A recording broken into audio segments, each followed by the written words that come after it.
It's going to take you 21 days to change a habit. It's going to take you 6 weeks, only 6 weeks, to change a habit. It's really going to take you 66 days to build a habit.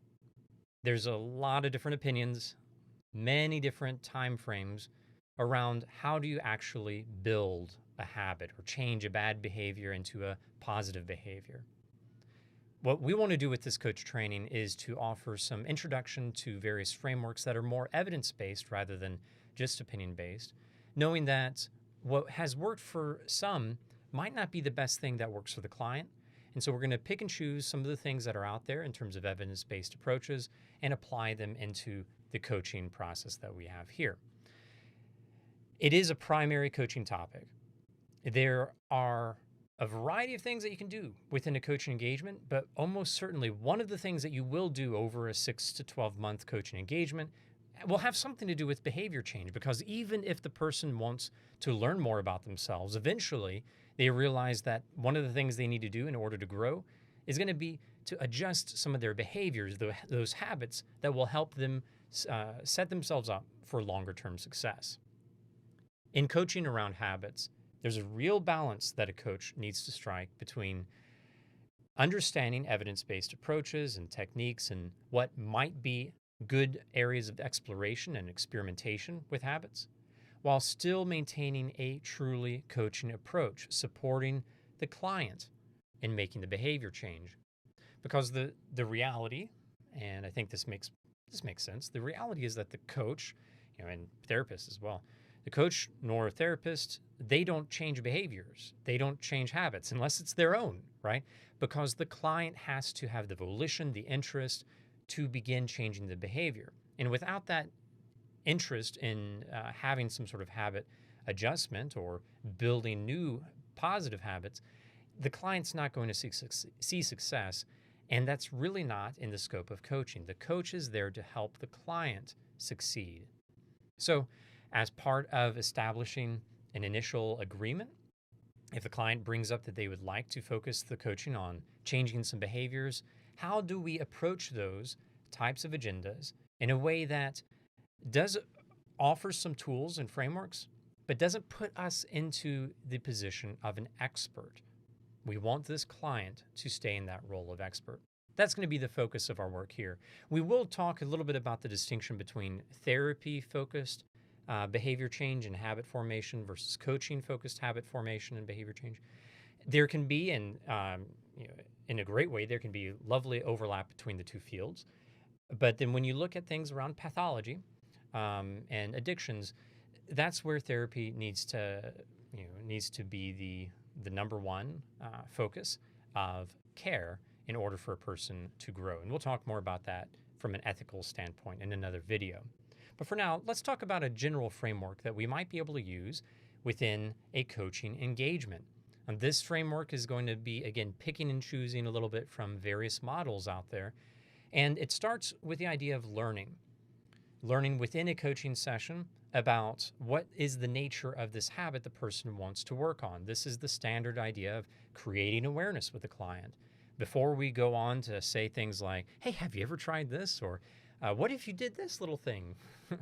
Instead of making any assumptions about what needs to happen or what is happening, the coach and the client need to surface what is the nature of this habit and why is it important to change it?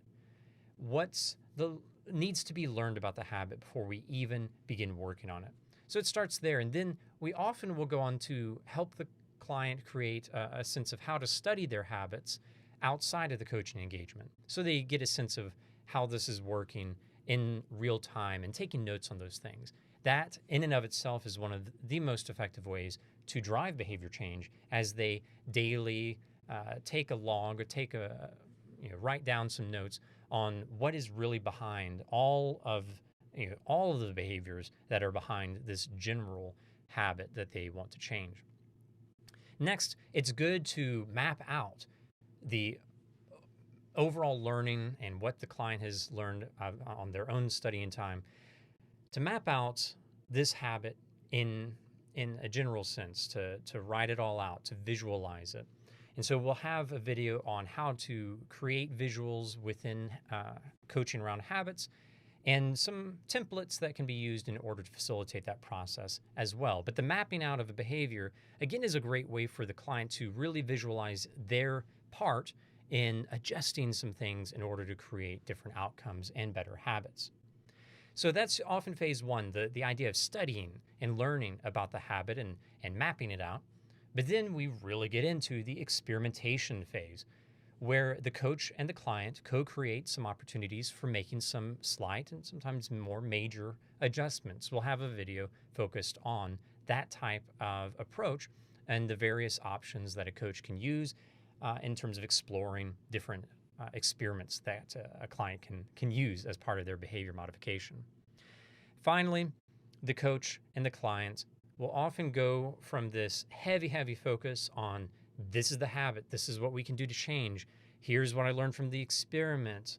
Let's continue to experiment further to find what's really the best build of this new habit that I want to put into place.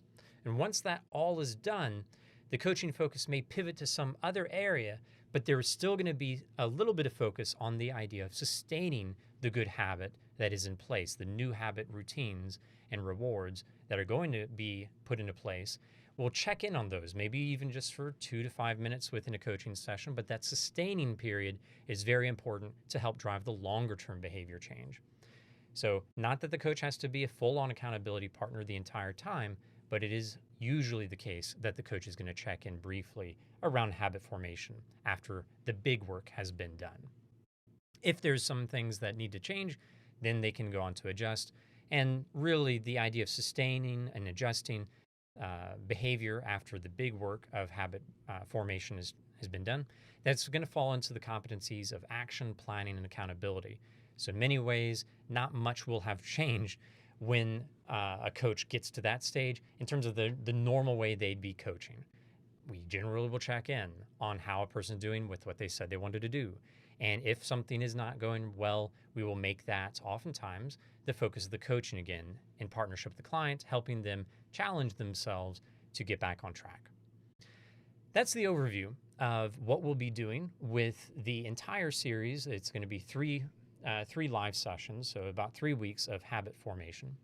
In the sessions that we'll be facilitating, you will be generally, as much as we can, working with the same people throughout. So in your triads or dyads, you'll be working with the same people, coaching the same person to help create a sense of progress through this type of framework. So we're going to have a studying phase, and we're going to have a little bit of experimentation, and then finally land on more around learning from the experiments and what to do from there. I hope this is helpful for setting the stage for the next 3 sessions that we're going to be doing. And I look forward to working with you in the sessions as we stretch ourselves in coaching around habits. Thank you for tuning in, and thank you for coaching.